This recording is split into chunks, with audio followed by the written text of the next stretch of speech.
to Jennevere's Round Table, a cozy corner of the realm where stories are stitched in yarn and a little magic threads its way through every row.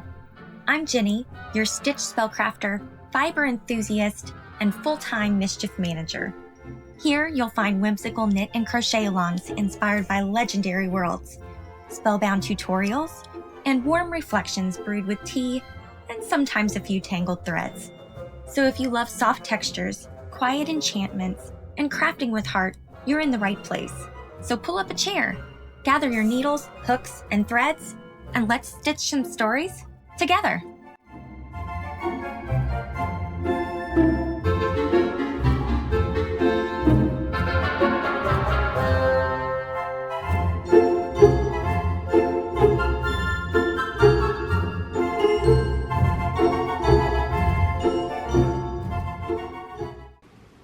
Welcome to Jennevere's Round Table, a place where every thread becomes a story and every stitch holds a little wonder. Today, we're diving into a simple yet enchanted knitting pattern. But before we begin, let me set the scene.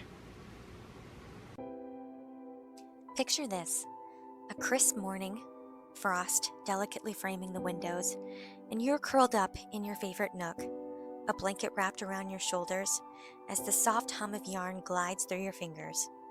Despite the cold, frigid wind gently tapping on your windows from outside, you feel warm and cozy as your fingers continue to work their magic. This is the kind of project that captures that moment, a wearable whisper of comfort, a small token of cozy enchantment that you can cherish forever. Welcome. You found your way to Jennevere's Round Table, where magical stories are stitched in wool, cotton, and occasionally unraveled with dramatic flair. I'm Jenny, your stitch spellcrafter, beverage enthusiast, and occasional knot queen.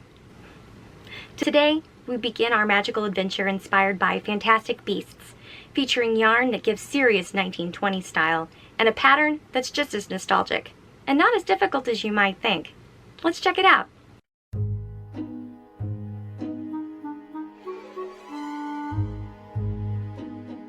This pattern comes from the book I got off of Amazon called Harry Potter Knitting Magic, More Patterns from Hogwarts and Beyond, by Tanis Gray, photographed by Ted Thomas.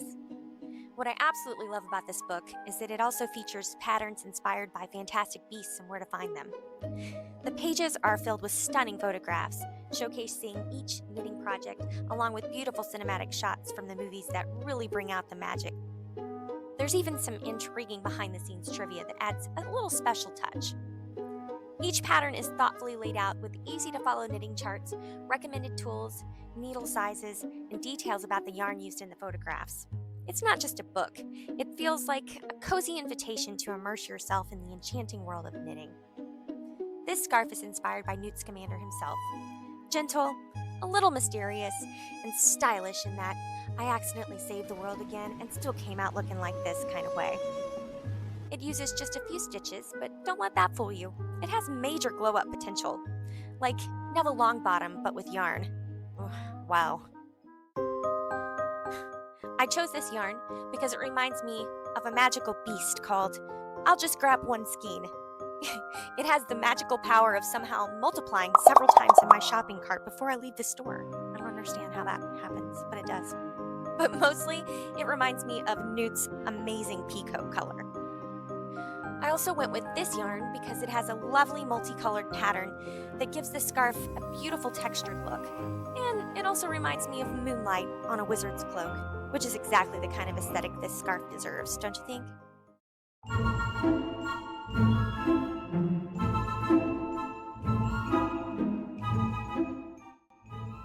I'm excited to share my journey as I post episodes that track the magical evolution of our scarf. Each episode will feature a variety of content, including stitch tutorials to help you master your knitting skills, crafting rambles, where I'll share my thoughts and experiences, and even tea reviews to keep our creative spirits high. I might also dive into some knit-induced philosophical crises, because, let's be honest, there's nothing like a tangled yarn to spark some deep thoughts and frustrations. In addition to all that, I'll be sharing plenty of tips and tricks I've learned along the way to make your crafting experience smoother and more enjoyable. Whether you're a beginner, or a seasoned knitter, I hope to be able to provide insights that will elevate your knitting game. Oh, and don't forget about the dragons. While they may not be real, I'll definitely be treating stitch drops with the same respect as mythical creatures. So grab your needles, set in with a warm cup of tea, and let's embark on this creative adventure together.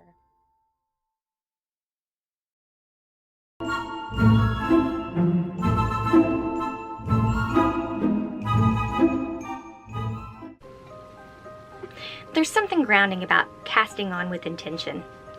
Like brewing a polyjuice potion that you know is going to take weeks, or maybe even months, but it's worth it in the end. Unless you get turned into a cat, of course. Oops. I wanted a project that felt cinematic, but still allowed me to watch my favorite magical movies. Or baking shows. They're the same though, right? If you'd like to stitch along, or just hang out with a wizard-adjacent knitter fueled by coffee, yarn, and occasional cozy chaos, then grab your knitting needles, your hooks, and join me. So subscribe, ring that bell, leave a comment. What are your favorite creatures? What's your latest knitting adventure? Bonus points if you have a spell that picks up drop stitches. Until our needles meet again, may your story be stitched with legend, warmth, and wonder. Mischief managed. Knox. Thank you for joining me at Jennevere's Round Table, where every stitch holds a little story and every moment sparkles with a hint of wonder. Whether it's yarn, story, or a quiet cup of tea, I hope today brought a touch of magic to your world. If you'd like more cozy tales and thread-spun dreams, subscribe and stay close. There's always room at the table. Also, check out our link below to check out our blog. And follow us on social media. Until we meet again, may your days be stitched with joy, your heart full of warmth, and your imagination gently aglow. Until next time.